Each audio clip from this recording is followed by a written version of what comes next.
ಈ ಸತಿ ಅಗ್ನಿ ಪರೀಕ್ಷೆ ಏನಿದೆ ಪ್ರೋಮೋಗಳು ತುಂಬಾನೇ ಚೆನ್ನಾಗಿದೆ. ಆದ್ರೆ ಒಂದು ಪ್ರೋಮೋ ಅಪ್ಡೇಟ್ ಮಾಡ್ತಾರೆ ನೆನ್ನೆ ನೋಡಿ ಕುಮಾರಿ ಅವ್ರದ್ದು. ನಾನು ನಿನ್ನ ಹೊಟ್ಟೆಲಿ ಇರುವಾಗಲೇ ಅಪ್ಪ ಬಿಟ್ಟು ಹೋದ್ರಲ್ವಾ, ನಾನೇನು ಹೊಟ್ಟೆಲಿ ಇರಬೇಕಾದ್ರೆ ಅಪ್ಪ ಬಿಟ್ಟೋದ್ರಲ್ವಾ ಅಂತಂದ್ಬಿಟ್ಟು ಅವರು ತುಂಬಾನೇ ಇಲ್ಲಿ ದುಃಖ ಪಡ್ತಿದ್ದಾರೆ. ಅದು ಗೊತ್ತಾಗ್ತದೆ, ನ್ಯಾಚುರಲಿಟಿಯಾಗಿ ಇಲ್ಲಿ ಇರೋದು. ಕಷ್ಟಪಟ್ಟು ನನ್ನ ಸಾಕೊಂಡ್ ಬಂದಿದ್ಯಾ, ಆದ್ರೆ ನಿನ್ನ ಆರೋಗ್ಯ ಸರಿ ಮಾಡಿಸ್ಲಿಕ್ಕೆ ನನ್ನ ಕೈಲಿಂದ ಆಗ್ತಿಲ್ಲಮ್ಮ.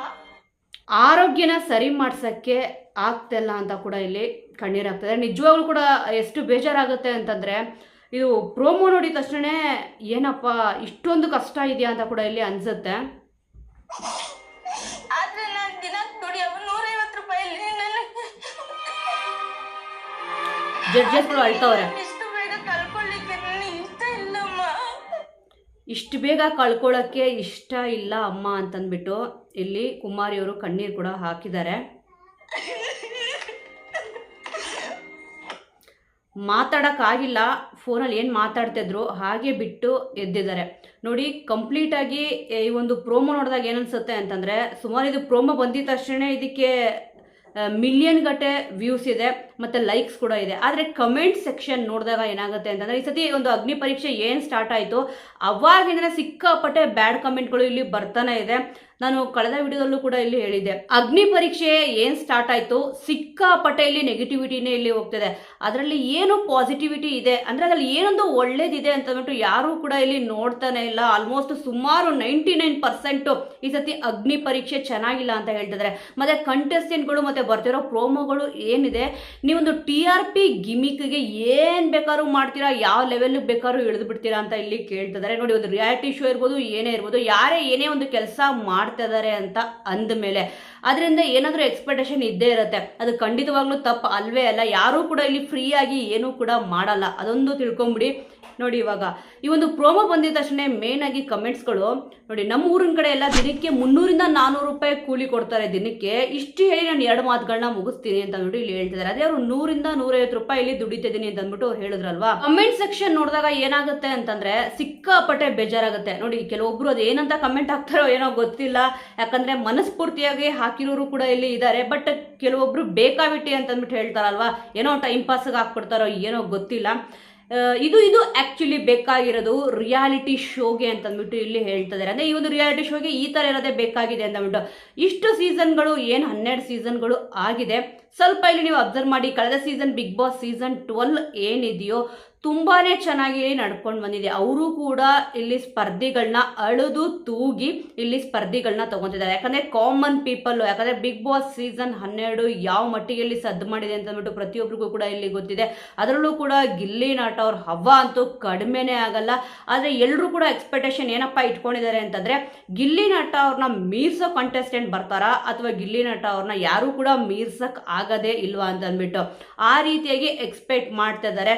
ನೋಡೋಣ ಯಾವ ರೀತಿ ಯಾವ ಲೆವೆಲ್ಗೆ ಇಲ್ಲಿ ಹೋಗುತ್ತೆ ಅಂತ ಅಂದ್ಬಿಟ್ಟು. ಪಾಸಿಟಿವಿಟಿ ಇರ್ಬೋದು ಅಥವಾ ನೆಗೆಟಿವಿಟಿ ಇರ್ಬೋದು, ಒಟ್ಟಿನಲ್ಲಿ ಬಿಗ್ ಬಾಸ್ ಇವಾಗ ಏನು ಸೀಸನ್ 13 ಸ್ಟಾರ್ಟ್ ಆಗಬೇಕಾಗಿದೆಯೋ, ಆದರೆ ಈಗ ಸ್ಟಾರ್ಟ್ ಆಗಿರೋದು ಕಾಮನ್ ಪೀಪಲ್ಸ್ದು ಅಗ್ನಿ ಪರೀಕ್ಷೆ ಅಷ್ಟೇ. ಇಲ್ಲಿ ನೆಗೆಟಿವಿಟಿನೇ ಜಾಸ್ತಿ ಆದರೂ ಕೂಡ ಇದ್ರ ಬಗ್ಗೆನೇ ಸೋಷಿಯಲ್ ಮೀಡಿಯಾ ನೀವು ಓಪನ್ ಮಾಡಿದ್ರೆ ಸಾಕು, ಬಿಗ್ ಬಾಸ್ ಅಗ್ನಿ ಪರೀಕ್ಷೆ, ಬಿಗ್ ಬಾಸ್ ಅಗ್ನಿ ಪರೀಕ್ಷೆ, ಬಿಗ್ ಬಾಸ್ ಅಗ್ನಿ ಪರೀಕ್ಷೆ. ಆದರೆ ಇಲ್ಲಿ ಕಮೆಂಟ್ ಹಾಕ್ತಾರಲ್ಲ, ಅದು ಸ್ವಲ್ಪ ಮನ್ಸಿಗೆ ನೋವಾಗುತ್ತೆ. ನೀವು ಯಾವ್ದಾರ ಒಂದು ಸ್ಟೇಜಲ್ಲಿ ಹೋಗ್ಬಿಟ್ಟು ಎಲ್ಲರ ಜೀವನದಲ್ಲೂ, ನಮ್ಮ ಜೀವನ ಇರ್ಬೋದು, ನಿಮ್ಮ ಜೀವನ ಇರ್ಬೋದು, ಈಗ ಅಳದೇ ಇರೋ ಒಂದು ಸಿಚುವೇಶನ್ನೇ ಬಂದಿಲ್ವಾ. ಈಗ ಮನೇಲಾಗಿರ್ಬೋದು, ಆಫೀಸಲ್ಲಾಗಿರ್ಬೋದು, ಏನೋ ಒಂದು ದುಃಖದ ವಿಚಾರ ನೆನೆಸ್ಕೊಂಡಾಗ ಇಮ್ಮಿಡಿಯೇಟಾಗಿ ಕಣ್ಣಲ್ಲಿ ನೀರು ಬಂದೇ ಬರುತ್ತೆ, ಭಾವುಕರ ಆಗಿರ್ತೀವಿ. ಅದೇ ರಿಯಾಲಿಟಿ ಶೋನಲ್ಲಿ ತೋರಿಸಿದಾಗ ಯಾಕೆ ಇವರು ನಾಟಕ ಆಡ್ತಿದ್ದಾರೆ, ಡ್ರಾಮಾ ಆಡ್ತಿದ್ದಾರೆ, ಒಂದು ರಿಯಾಲಿಟಿ ಶೋನಲ್ಲಿ ಬೇಕು ಅಂತಂದ್ಬಿಟ್ಟು ಈ ರೀತಿಯಾಗಿ ಸಿಂಪತಿ ಗಿಟ್ಟಿಸ್ಕೊಳ್ಳೋಕ್ಕೋಸ್ಕರ ಈ ರೀತಿಯಾಗಿ ಮಾಡ್ತಿದ್ದಾರೆ ಅಂತ ಅನ್ಕೊಂತಿರೋ ಗೊತ್ತಿಲ್ಲ. ಎಲ್ಲರೂ ಲೈಫಲ್ಲೂ ನೋಡಿ ಒಂದಲ್ಲ ಒಂದು ಸತಿ ಆದರೂ ಕಣ್ಣಲ್ಲಿ ನೀರು ಬಂದೇ ಬಂದಿರುತ್ತೆ. ಅದರಲ್ಲೂ ಕೂಡ ಮುಗ್ಧ ಮನಸ್ಸಿರೋರು ನೀವು ನೋಡ್ಬೋದು, ಕೆಲವೊಬ್ರು ಏನೋ ಸ್ವಲ್ಪ ಜೋರಾಗಿ ಮಾತಾಡ್ಬಿಟ್ರೆ ಸಾಕು ಇಲ್ಲಿ ಎದುರ್ಕೊಂಬಿಟ್ಟು ಅವ್ರ ಕಣ್ಣಲ್ಲಿ ನೀರೇ ಬಂದ್ಬಿಡುತ್ತೆ. ಕುಮಾರಿ ಅವ್ರದ್ದು ನೀವು ಇನ್ಸ್ಟಾಗ್ರಾಮ್ ನೋಡ್ಬೋದು, ಅವರು ಸ್ಟೇಜ್ ಮೇಲೆ ಹೇಳಿದ್ರು 75 75-76 ಇದು ಈ ರೀತಿಯಾಗಿ ಸಬ್ಸ್ಕ್ರೈಬರ್ ಇದ್ದಾರೆ ಅಂತ ಬಿಟ್ಟು ಅವರು ರೀಲ್ಸ್ಗಳನ್ನ ನೋಡಿದಾಗೂ ಕೂಡ ಇಲ್ಲಿ ಗೊತ್ತಾಗುತ್ತೆ. ಅವರು ಈ ರೀತಿಯಾಗಿ ಒಂದು ಎಮೋಷನಲ್ ಆಗಿ ಬ್ಯಾಕ್ಮೇನ್ ಮಾಡಬೇಕು ಅಥವಾ ಎಮೋಷನಲ್ ಆಗಿ ಆಡಿಯನ್ಸ್ನ ಹಿಡಿದಿಡ್ಕೋಬೇಕು ಅವ್ರ ಹತ್ರ ಅಂತ ಅಂದ್ಬಿಟ್ಟಾಗ್ಲಿ, ರಿಯಾಲಿಟಿ ಶೋನವ್ರು ಆಗಿರಲಿ, ಇಲ್ಲಿ ಯಾವುದೂ ಕೂಡ ಹೇಳ್ಕೊಡಲ್ಲ. ಕೆಲವೊಮ್ಮೆ ಅಲ್ಲಿ ಫೋನ್ ಕೊಟ್ಟಾಗ ನಿಮ್ಮ ಮನದಾಳದ ಮಾತಾಡಿ ಅಂತ ಇಲ್ಲಿ ಅವರು ಹೇಳಿದ್ದು. ಮಾತಾಡ್ಬೇಕಾದ್ರೆ ಕೆಲವೊಂದ್ಸತಿ ಇಲ್ಲಿ ಕಣ್ಣಲ್ಲಿ ನೀರು ಬಂದ್ಬಿಡುತ್ತೆ. ನೀವು ಎಷ್ಟೊಂದು ಇಲ್ಲಿ ಟಿವಿಯಲ್ಲಿ ಕೂಡ ಇಲ್ಲಿ ನೋಡ್ಬೋದು, ಕೆಲವೊಮ್ಮೆ ಅವ್ರು ಹೇಳ್ಬೇಕಾದ್ರೆ ಅಲ್ಲಿ ತುಂಬಾ ಭಾವುಕರಾಗಿ ಮಾತಾಡಿರೋ ಸಿಚುವೇಶನ್ ಕೂಡ ಇಲ್ಲಿ ಇದೆ. ಆದರೆ ಬಿಗ್ ಬಾಸ್ಗೆ ಈ ಒಬ್ಬ ಕಂಟೆಸ್ಟೆಂಟ್ ಏನಿದೆ ಕುಮಾರಿ ಅವರು ಬಂದಿರೋದು ತುಂಬಾನೇ ಇಷ್ಟ ಆಗಿದೆ ಅಂತ ಕೂಡ ಇಲ್ಲಿ ಕೆಲವೊಬ್ರು ಕಮೆಂಟ್ಗಳನ್ನ ಹಾಕಿದ್ದಾರೆ. ಬಟ್ ಬೇರೆ ಕಮೆಂಟ್ಗಳನ್ನ ನೋಡಿದ್ರೆ ತುಂಬಾನೇ ಬೇಜಾರಾಗುತ್ತೆ. ನೋಡಿ, ಬಿಗ್ ಬಾಸ್ಗೆ ಹೋಗಲೇಬೇಕು ಇವರು, ದಯವಿಟ್ಟು ವೋಟ್ ಮಾಡಿ ಅಂತ ಕೂಡ ಇಲ್ಲಿ ಕಮೆಂಟ್ನ ಹಾಕಿದ್ದಾರೆ. ಈ ಥರ ಕಮೆಂಟ್ಗಳನ್ನ ನೋಡಿದ್ರೆ ಅಂದರೆ ಪಾಸಿಟಿವ್ ಕಮೆಂಟ್ಸ್ಗಳನ್ನ ನೋಡಿದ್ರೆ ಖುಷಿ ಆಗುತ್ತೆ. ಬಟ್ ಒಂದು ಸ್ವಲ್ಪ ಬೇಜಾರಾಗೋ ರೀತಿ ಏನು ಅಂದರೆ ಆ್ಯಕ್ಚುಲಿ ಬಂತು ನೋಡಿ, ಇವಾಗ ಬಂತು. ಈ ಒಂದು ವಿಡಿಯೋ ಏನಿದೆ, ಈ ಒಂದು ವಿಡಿಯೋಯಿಂದ TRP ತುಂಬ ಚೆನ್ನಾಗಿ ತಗೊತಿದ್ದಾರೆ ಅಂತ ಇಲ್ಲಿ ಹೇಳ್ತಾರೆ. ಯಾಕೆ ಬಡವ್ರು ಯಾರು ಕೂಡ ಒಂದು ರಿಯಾಲಿಟಿ ಶೋ ಇಂದ ಮೇಲ್ ಬಂದ್ಬಿಟ್ಟು ಅವ್ರು ಸುಂದರವಾದ ಜೀವನನ ಕಟ್ಕೊಂಡೇ ಇಲ್ವಾ, ಅಂದರೆ ಅವರು ಒಂದು ಪರಿಶ್ರಮ ಪಟ್ಟಿರೋಕೆನೆ ತಾನೇ ಆ ಒಂದು ಸ್ಟೇಜ್ವರೆಗೂ ಇಲ್ಲಿ ಬಂದಿರ್ತಾರೆ. ಆದರೆ ಏನಾಗುತ್ತೆ ಕೆಲವೊಮ್ಮೆ ಅಂತಂದರೆ ಅವರು ನಿಜವಾಗ್ಲೂ ಕೂಡ ಇಲ್ಲಿ ಬಡವರು ಇದ್ದೇ ಇರ್ತಾರೆ. ಅವ್ರನ್ನ ಹುಡುಕಿ ಅವರಲ್ಲಿ ಏನೊಂದು ಪ್ರತಿಭೆ ಇದೆ ಅಂತ ಅಂದ್ಬಿಟ್ಟು ಒಂದು ರಿಯಾಲಿಟಿ ಶೋಗೆ ಅಷ್ಟೇ ಇಲ್ಲಿ ಅದನ್ನು ತೋರ್ಸೋಕ್ಕಾಗೋದು. ಮೇನ್ ಆಗಿ ನೋಡಿ, ಅವರು ಇನ್ಸ್ಟಾಗ್ರಾಮ್ ಅಲ್ಲಿ ಸ್ವಲ್ಪನೂ ಕೂಡ ಆಲ್ಮೋಸ್ಟ್ ಆಗಿ ತುಂಬಾ ಕಡಿಮೆ ಜನಕ್ಕೆ ಅವರು ಗೊತ್ತಿದೆ ಅಂತ ಅನ್ಕೊಂತೀನಿ. ಯಾಕಂದ್ರೆ ಅವ್ರ ಇನ್ಸ್ಟಾಗ್ರಾಮ್ ಫಾಲೋವರ್ಸೇ ಬಿಗ್ ಬಾಸ್ ಇವಾಗ ಅಗ್ನಿ ಪರೀಕ್ಷೆ ಏನ್ ನಡೀತಿದೆಯೋ ಎಂಟ್ರಿ ಕೊಡೋಕ್ಕೂ ಮುಂಚೆ 75-76 ಸಾವಿರ ಇಷ್ಟೇ ಇದ್ದಿದ್ದು. ಈಗ ನೋಡಿ, ಯಾರೂ ಕೂಡ ಅವ್ರನ್ನ ಗುರುತು ಹಿಡಿದಿರ್ಲಿಲ್ಲ. ಆದರೆ ಅಗ್ನಿ ಪರೀಕ್ಷೆಗೆ ಬಂದ ಮೇಲೆ ಅವ್ರ ಲೈಫಲ್ಲಿ ಈ ಥರ ಆಗಿದೆ ಅಂತ ಅಂದ್ಬಿಟ್ಟು ತಂದೆ ಕೂಡ ಜೊತೆಗಿಲ್ಲ. ಯಾಕಂದ್ರೆ ಇವಾಗ ಪ್ರೋಮೋದಲ್ಲಿ ಏನು ಬಿಟ್ಟಿದಾರೋ ಅದು ನಿಜ ಜೀವನದಲ್ಲಿ ನಡೆದಿದೆ, ಕೆಲವೊಬ್ಬರು ಜೀವನದಲ್ಲಿ ನಡೆದಿರುತ್ತೆ. ಈ ರೀತಿಯಾದ ಒಂದು ಸಿಚುವೇಶನ್ ಫ್ರೆಂಡ್ಸ್ ಹತ್ರ ಹೇಳ್ಕೋಬೇಕಾದ್ರೂ ಕೂಡ ಕಾಮನ್ ಆಗಿ ಕಣ್ಣಲ್ಲಿ ನೀರು ಬಂದೇ ಬರುತ್ತೆ. ಬಟ್ ಇದನ್ನ ನಾವು ರಿಯಾಲಿಟಿ ಶೋನಲ್ಲಿ ನೋಡಿದಾಗ ಏನಾಗುತ್ತೆ ಅಂತಂದ್ರೆ, ಏನು ನಾಟಕ ಆಡ್ತಾರಪ್ಪ, ಏನು ಡ್ರಾಮಾ ಆಡ್ತಾರಪ್ಪ ಅಂತಂದ್ಬಿಟ್ಟು ಕೆಲವೊಬ್ರು, ನಾನು ಹೇಳ್ತಾ ಇರೋದು ಕೆಲವೊಬ್ಬರಿಗೆ ಈ ರೀತಿಯಾಗಿ ಯಾಕೆ ಅನ್ಕೊಂತಿರೋ ಏನೋ ಗೊತ್ತಿಲ್ಲ. ನಾಟಕ ಡ್ರಾಮಾ ಅಂತಲ್ಲ, ಆ ಒಂದು ಸಿಚುವೇಶನ್ನು, ಆ ಒಂದು ಸನ್ನಿವೇಶನ ನೆನಪು ಮಾಡ್ಕೊಂಡಾಗ ಕಣ್ಣಲ್ಲಿ ನೀರು ಬರೋದು ಸಹಜನೇ. ನಾಟಕ ಡ್ರಾಮಾ ಅಂತಂದ್ಬಿಟ್ಟು ಕರಿಬಾರ್ದು. ಬಟ್ ಕೆಲವೊಬ್ಬರಿಗೆ ಎಷ್ಟು ಹೇಳಿದ್ರು ಕೂಡ ಅರ್ಥ ಆಗಲ್ಲ ಬಿಡಿ. ನೀವು ವ್ಯೂಸ್ಗೋಸ್ಕರ, ಲೈಕ್ಸ್ಗೋಸ್ಕರ ಏನು ಬೇಕಾದ್ರೂ ಮಾಡ್ತೀರಾ ಅಂತಂದ್ಬಿಟ್ಟು ಕೆಲವೊಬ್ರು ಇಲ್ಲಿ ಹೇಳ್ತಾರೆ. ಕಮೆಂಟ್ಸ್ ಕೂಡ ಇಲ್ಲಿ ಹಾಕಿದ್ದಾರೆ. ಮಾತಾಡಿದ್ರೆ ಸಾಕು ಬಕೆಟು ಪೇಮೆಂಟ್ ಗಿರಾಕಿ, ಯಾರು ಏನೇ ಹೇಳಿದ್ರು ಕೂಡ ನೋಡಿ, ಕೆಲವೊಮ್ಮೆ ಏನಾಗುತ್ತೆ ಅಂತಂದರೆ ಸತ್ಯನ ಹೇಳಿದಾಗ ಅವ್ರಿಗೆ ತಡ್ಕೊಳ್ಳೋ ಕೆಪಾಸಿಟಿ ಇಲ್ಲಿ ಇರಲ್ಲ. ಯಾವುದಕ್ಕೂ ಕೂಡ ತಲೆ ಕೆಡಿಸ್ಕೋಬಾರ್ದು. ನಮ್ಮ ಕೆಲಸ ನಾವಿಲ್ಲಿ ಮಾಡ್ತಾನೆ ಇರಬೇಕು. ಇವಾಗ ರಿಯಾಲಿಟಿಗಳು ಶೋಗಳು ಕೂಡ ನೀವು ನೋಡಿ, ಸುಮಾರು ರಿಯಾಲಿಟಿ ಶೋಗಳು ಕೂಡ ಈಗ ಬಂದಿದೆ. ಆದರೆ ಬಿಗ್ ಬಾಸ್ ಈಗ ನೆಗೆಟಿವ್ ಆಗಲಿ ಪಾಸಿಟಿವ್ ಆಗಲಿ, ಒಟ್ಟಿನಲ್ಲಿ ಈಗ ಸೋಷಿಯಲ್ ಮೀಡಿಯಾ ಓಪನ್ ಮಾಡಿದ್ರೆ ಸಾಕು, ಯೂಟ್ಯೂಬ್ ಇರ್ಬೋದು, ಫೇಸ್ಬುಕ್ ಇರ್ಬೋದು, ಇನ್ಸ್ಟಾಗ್ರಾಮ್, ಟ್ವಿಟರ್, ಯಾವುದರಲ್ಲೂ ಬೇಕಾದ್ರೂ ನೀವು ತಗೊಳ್ಳಿ, ಈಗ ಬಿಗ್ ಬಾಸ್, ಒಟ್ಟಿನಲ್ಲಿ ಬಿಗ್ ಬಾಸ್ ಬಗ್ಗೆನೇ ಇಲ್ಲಿ ಮಾತಾಡ್ತಾ ಇರ್ತಾರೆ ಪ್ರತಿಯೊಬ್ಬರು ಕೂಡ. ಆದರೆ ನೆಗೆಟಿವಿಟಿ ಮಾಡೇ ಇಲ್ಲಿ ಜಾಸ್ತಿ ಮಾತಾಡೋದನ್ನ ನಾನು ನೋಡಿದ್ದೀನಿ. ಸ್ವಲ್ಪ ಅದರಲ್ಲೂ ಕೂಡ ಪಾಸಿಟಿವಿಟಿ ಇರುತ್ತೆ. ಅದರಲ್ಲಿ ಪಾಸಿಟಿವಿಟಿ ಹುಡುಕೋದ್ರಲ್ಲಿ ಏನು ಕೂಡ ತಪ್ಪಿಲ್ಲ ಅಂತಂದ್ಬಿಟ್ಟು ಇಲ್ಲಿ ನನ್ನ ಒಂದು ಅನಿಸಿಕೆ. ಈಗ ಕೆಲವೊಮ್ಮೆ ನೋಡಿ, ನಾವು ಮಾತಾಡಿ ಅವ್ರು ಹೊರಗಡೆ ಬಂದ ಮೇಲೆ ಏನಾಗುತ್ತೆ ಅಂತಂದರೆ, ಇವ್ರೇನು ನಾಟಕ ಆಡಿದ್ರಪ್ಪ ಆ ಒಂದು ಸ್ಟೇಜಲ್ಲಿ ಹೋದಾಗ ಅಂದಾಗ ಅವ್ರಿಗೂ ಕೂಡ ನೋವಾಗುತ್ತೆ ಅಲ್ವಾ, ಆ ಮಾತನ್ನ ಕೇಳಿಸ್ಕೊಂಡಾಗ ಡೈರೆಕ್ಟಾಗಿ. ಈಗೇನವರು ಬಿಗ್ ಬಾಸ್ ಒಳಗಡೆ ಇದ್ದಾರೆ ಗೊತ್ತಾಗಲ್ಲ. ಬಟ್ ಆದರೆ ಒಂದು ರಿಯಾಲಿಟಿ ಶೋಗೋಸ್ಕರ ಈ ರೀತಿ ಎಲ್ಲ ಇವರು ಮಾತಾಡಿದ್ರ, ಬೇಕಂತ ನಾಟಕ ಆಡ್ತವ್ರೆ ಅಂತಂದ್ಬಿಟ್ಟು ಅಂದಾಗ ನಿಜವಾಗ್ಲೂ ಮುಗ್ಧ ಮನಸ್ಸಿರೋರು ಸಿಕ್ಕಾಪಟ್ಟೆ ಬೇಜಾರು ಮಾಡ್ಕೊಂತಾರೆ ಬಿಡಿ. ಕೆಲವೊಬ್ರು ಇಲ್ಲಿ ಇಗ್ನೋರ್ ಕೂಡ ಮಾಡ್ತಾರೆ. ಇನ್ನೊಂದು ಕಮೆಂಟ್ ಇಲ್ಲಿ ನೋಡಿದೆ, ತುಂಬಾನೇ ಖುಷಿ ಆಯ್ತು. ಕೆಲವೊಂದು ಜನ ಇದು ಸಿಂಪತಿ ಕಾರ್ಡ್ ಅಂತಾರೆ, ಆದರೆ ಅವ್ರಿಗೇನು ಗೊತ್ತು ತಂದೆ ಕಳ್ಕೊಂಡಿರೋ ಮಕ್ಕಳ ನೋವು ಅಂತಂದ್ಬಿಟ್ಟು ಇಲ್ಲಿ ಕಮೆಂಟ್ನ ಹಾಕಿದ್ದಾರೆ. ನಿಜವಾಗ್ಲೂ ಕೂಡ ಈಗ ಎಲ್ಲ ಇದ್ದು ಅದನ್ನು ಅನುಭವಿಸೋಕ್ಕಾಗ್ತಾರಲ್ಲ ಕೆಲವೊಬ್ರಿಗೆ. ಈಗ ತಂದೆ ತಾಯಿ ಇರ್ತಾರೆ, ಅವ್ರಿಗೆ ಪ್ರೀತಿ ಸಿಕ್ಕಿರಲ್ಲ. ಕೆಲವೊಬ್ರು ತಂದೆ ತಾಯಿನೇ ನೋಡಿರಲ್ಲ, ಅಂಥವ್ರಿಗೆ ಆ ನೋವು ಏನು ಅಂತಂದ್ಬಿಟ್ಟು ಗೊತ್ತಿರುತ್ತೆ ಅಂತಂದ್ಬಿಟ್ಟು ಇಲ್ಲಿ ಇವ್ರು ಹೇಳ್ತಿರೋದು ನಿಜವಾಗ್ಲೂ ಕೂಡ ಕರೆಕ್ಟ್. ಈಗ ತಂದೆ ತಾಯಿ ಜೊತೆ ನಾವು ಬೆಳೆದಿರ್ತೀವಿ, ಬಟ್ ಅವ್ರ ಪ್ರೀತಿ ಸಿಕ್ಕಿರಲ್ಲ. ಆದರೆ ತಂದೆ ತಾಯಿಯೇ ಇಲ್ಲಿ ಇರಲ್ಲ, ಅವರು ತಂದೆ ಮುಖಾನೇ ನೋಡಿಲ್ಲ ಅಂತಂದ್ಬಿಟ್ಟು ಕುಮಾರಿ ಅವರು ಇಲ್ಲಿ ಹೇಳಿದ್ರು. ಬಿಟ್ಟು ಕೂಡ ಹೋಗಿದ್ದಾರೆ ಅಂತಂದ್ಬಿಟ್ಟು. ಆದರೆ ಈಗ ಅವ್ರ ತಾಯಿ ಹಾರ್ಟ್ ಪೇಷಂಟ್ ಅಂತ ಕೂಡ ಇಲ್ಲಿ ಹೇಳ್ಕೊಂಡಿದ್ದಾರೆ. ಅವ್ರ ತಾಯಿ ಆರೋಗ್ಯನ ಸರಿ ಮಾಡ್ಸಕ್ಕೆ ಆಗ್ತಲ್ಲ ಅಂತ ಅಂದ್ಬಿಟ್ಟು. ಅದರಲ್ಲೂ ಕೂಡ ನೋಡಿ, 150 ರೂಪಾಯಿ ಅಂತಂದ್ಬಿಟ್ಟು ಅವರು ಅಮೌಂಟ್ ಹೇಳಿದಾಗ ಸುಳ್ಳು ಹೇಳಬೇಡ, ಇಲ್ಲಿ ದಿನಕ್ಕೆ 300-400 ರೂಪಾಯಿ ಕೊಡ್ತಾರೆ ಅಂತ ಅಂದ್ಬಿಟ್ಟು ಇಲ್ಲಿ ಕಮೆಂಟ್ನ ಹಾಕಿದ್ದಾರೆ. ನೋಡಿ, ಅದರಲ್ಲೂ ಕೂಡ ತಪ್ಪು ಹುಡ್ಕೋದು. ಅವ್ರು ಇಲ್ಲಿ ಹೇಳ್ತಿದ್ದಾರೆ, ಫುಲ್ ಟೈಮ್ ಅವರು ಮಾಡ್ತಾ ಇಲ್ಲ ಕೆಲಸನ, ಅವರು ಕಾಲೇಜ್ಗೆ ಹೋಗಿ ಬಂದ್ಬಿಟ್ಟು ಆ ನಂತರ ಮಧ್ಯಾಹ್ನದ ಮೇಲೆ ಮಾಡ್ತಾ ಇರೋದು ಅಂತ ಇಲ್ಲಿ ಹೇಳಿದ್ರು. 1 ವರ್ಷದಿಂದ ಅವ್ರ ತಾಯಿಯವ್ರನ್ನ ಕೆಲಸ ಅವರು ಕೂಡ ಮಾಡ್ತಾ ಇದ್ರಂತೆ. ಅವ್ರನ್ನ ಬಿಡಿಸ್ಬಿಟ್ಟು ಇಲ್ಲಿ ಸ್ವಲ್ಪ ರೆಸ್ಟ್ ಮಾಡೋಕ್ಕೆ ಹೇಳಿದಾರಂತೆ. ಯಾಕಂದರೆ ಹಾರ್ಟ್ ಪೇಷಂಟು ಅಂತಂದರೆ ಎಲ್ರಿಗೂ ಕೂಡ ಗೊತ್ತಿದೆ ಇಲ್ಲಿ ಏನೇನು ಯಾವ್ಯಾವ ರೀತಿಯಲ್ಲಿ ಇರಬೇಕು ಅಂದ್ಬಿಟ್ಟು. ಆದರೆ ಇಲ್ಲಿ ಅದರಲ್ಲೂ ಕೂಡ ತಪ್ಪು ಹುಡ್ಕೋದು. ಸುಳ್ಳು ಹೇಳ್ಬೇಡ, ನಾಟಕ ಆಡಬೇಡ. ಇಷ್ಟು ದಿವಸ ಕುಮಾರಿಯವರಾಗಿ ಇದ್ರು, ಆದರೆ ಇನ್ನು ಮುಂದೆ ರಿಯಾಲಿಟಿ ಶೋಗೋಸ್ಕರ ಇಲ್ಲಿ ಸಿಂಪತಿ ಕಾರ್ಡ್ನ ಪ್ಲೇ ಮಾಡ್ತಿದ್ದಾರೆ ಅಂತ ಇಲ್ಲಿ ಕೆಲವೊಬ್ರು ಇಲ್ಲಿ ಮಾತಾಡ್ತಿದ್ದಾರೆ. ನಿಜವಾಗ್ಲೂ ವೀಕ್ಷಕರು ಈ ರೀತಿಯಾಗಿ ಇಲ್ಲಿ ನೋಡಿದಾಗ ಏನನ್ಸುತ್ತೆ ಅಂತಂದ್ರೆ ಸಿಕ್ಕಾಪಟ್ಟೆ ಬೇಜಾರಾಗುತ್ತೆ. ಆದ್ರೆ ಇಲ್ಲಿ ಎಲ್ರು ಹೇಳೋದೇನಪ್ಪಾ ಅಂತಂದ್ರೆ ಬಡವ್ರ ಮಕ್ಕಳು ಬೆಳಿಬೇಕು, ಆದ್ರೆ ಬಡವ್ರ ಮಕ್ಕಳಿಗೆ ಚಾನ್ಸ್ ಕೊಡಲ್ಲ ಅಂತಂದ್ಬಿಟ್ಟು ಹೇಳ್ತಾರೆ. ಇವಾಗ ಬಡವ್ರ ಮಕ್ಕಳಿಗೆ ಚಾನ್ಸ್ ಕೊಟ್ಟಾಗ ಈಗ ಬೆಳೀತಿದ್ದಾರೆ ಅಂತಂದ್ರೆ ಈಗ ಕಾಮನ್ ಪೀಪಲ್ಸ್ಗೆ ಸಪೋರ್ಟ್ ಮಾಡ್ಬೇಕಲ್ವಾ.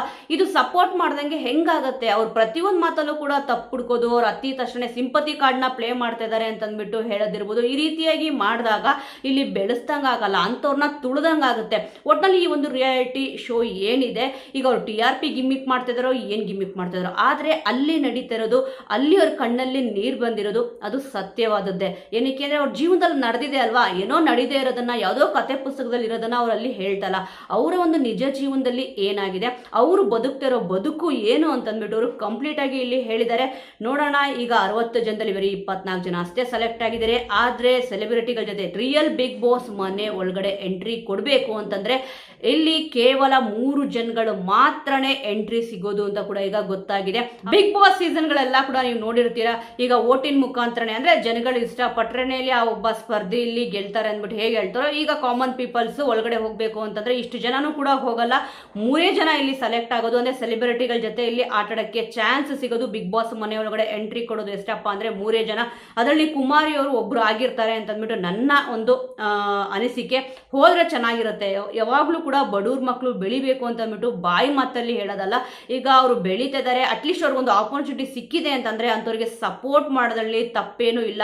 ಇಲ್ಲಿ ನಾವೇ ನಮ್ಮ ಕೈಯಾರ ದುಡ್ಡು ಕೊಡಿ ಮಾಡಿ ಅಂತ ಹೇಳ್ತಾರೆ. ಬಟ್ ಒಂದು ತುಂಬಾನೇ ಇಲ್ಲಿ ಕಷ್ಟದಿಂದ ಬಂದಿದ್ದಾರೆ. ಅವರೊಂದು ಕಷ್ಟ ಹೇಳ್ಕೊಂಡಾಗ ನಾಟಕ ಡ್ರಾಮಾ ಅಂತ ಹೇಳ್ಬಾರ್ದು. ಯಾಕಂತಂದ್ರೆ ಅಲ್ಲಿ ಅವ್ರೇನು ಹೇಳ್ಕೊಟ್ಟಿರಲ್ಲ, ಅವ್ರ ಜೀವನದಲ್ಲಿ ಏನಾಗಿರುತ್ತೆ ಅದನ್ನ ಕೇಳಿರ್ತಾರೆ, ಇಲ್ಲಿ ಅವ್ರು ಅದನ್ನ ಹೇಳ್ತಿರ್ತಾರೆ ಅಷ್ಟೇ. ಒಟ್ನಲ್ಲಿ ಕೆಲವೊಂದು ಕಮೆಂಟ್ಗಳನ್ನ ನೋಡಿದಾಗ ಖುಷಿ ಆಗುತ್ತೆ, ಕೆಲವೊಂದು ಕಮೆಂಟ್ನ ನೋಡಿದಾಗ ಬೇಜಾರಾಗುತ್ತೆ. ಕಲರ್ಸ್ ವಾಹಿನಿಯಲ್ಲಿ ಪ್ರೋಮೋ ಬಿಟ್ಟಾಗ ಆ ಒಂದು ಪ್ರೋಮೋಗೆ ಸಿಕ್ಕಾಪಟ್ಟೆ ಕಮೆಂಟ್ಗಳನ್ನು ಕೂಡ ಇಲ್ಲಿ ಹಾಕಿದ್ದಾರೆ. ಮತ್ತೆ ಇನ್ನೊಂದೇನಪ್ಪ ಅಂತಂದ್ರೆ ಸಿಂಪತಿ ಅಷ್ಟೇ, ಇನ್ನು ಇಡೀ ಸೀಸನ್ ದೊಂಬರಾಟ ಅಂತ ಅಂದ್ಬಿಟ್ಟು ಇಲ್ಲಿ ಹಾಕಿದ್ದಾರೆ. ನೋಡಿ, ಇಂಥವ್ರು ಏನಪ್ಪಾ ಅಂತಂದ್ರೆ ಇದು ಗೊತ್ತದಾನೆ ದೊಂಬರಾಟ ಅಂತ ಅಂದ್ಬಿಟ್ಟು ಯಾಕೆ ನೋಡ್ತಾರೆ, ಒಟ್ಟಿನಲ್ಲಿ ಪಾಸಿಟಿವ್ನೋ ನೆಗೆಟಿವ್ನೋ ಒಟ್ಟಿನಲ್ಲಿ ಅವರು ಕೂಡ ನೋಡಬೇಕು, ಎಂಜಾಯ್ ಮಾಡಬೇಕು. ಆದರೆ ಅದನ್ನ ನೆಗೆಟಿವಿಟಿಯಾಗಿ ಯಾಕೆ ನೋಡ್ತಾರೆ ಅಂದ್ರೆ ಅದ್ರಲ್ಲಿ ಯಾವುದು ಎಲ್ಲಾನು ಕೂಡ ತಪ್ಪಾಗಿ ಯಾಕೆ ಅದ್ರಲ್ಲಿ ತಪ್ಪಿದೆ ಅಂತ ಇಲ್ಲಿ ಕಂಡುಹಿಡಿತಾರೆ ಗೊತ್ತಿಲ್ಲ.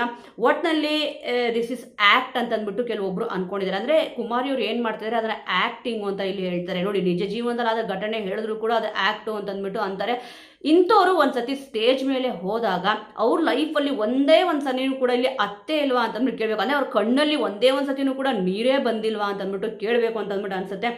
ಏನೂ ಮಾಡೋಕ್ಕಾಗಲ್ಲ. ಸೊ ಈ ಒಂದು ಪ್ರೋಮೋ ಬಂದ ಮೇಲೆ ಈ ರೀತಿಯಾದ ಒಂದು ಕಮೆಂಟ್ಸ್ಗಳು ಇಲ್ಲಿ ಬಂದಿದೆ. ಜೊತೆಗೆ ಇನ್ನೊಂದೇನಪ್ಪ ಅಂತಂದ್ರೆ ನೋಡಿ, ಇಲ್ಲಿ ಪ್ರತಿಭೆಗಿಂತ ಸೆಂಟಿಮೆಂಟ್ ಮತ್ತು ಸಿಂಪತಿಗೆ ಬೆಲೆ ಜಾಸ್ತಿ ಅನ್ನೋದನ್ನ ನಮ್ಮ ಕನ್ನಡ ವಾಹಿನಿಗಳು ಕಾಲದಿಂದಲೂ ಸಾಬೀತು ಮಾಡಿಕೊಂಡು ಬರ್ತಾನೆ ಇದಾವೆ ಅಂತಂದ್ಬಿಟ್ಟು ಇಲ್ಲಿ ಕಮೆಂಟ್ನ ಹಾಕಿದ್ದಾರೆ. ಇದು ಎಷ್ಟು ಮಟ್ಟಿಗೆ ಸರಿ ಅಂತೀರಾ ವೀಕ್ಷಕರೇ?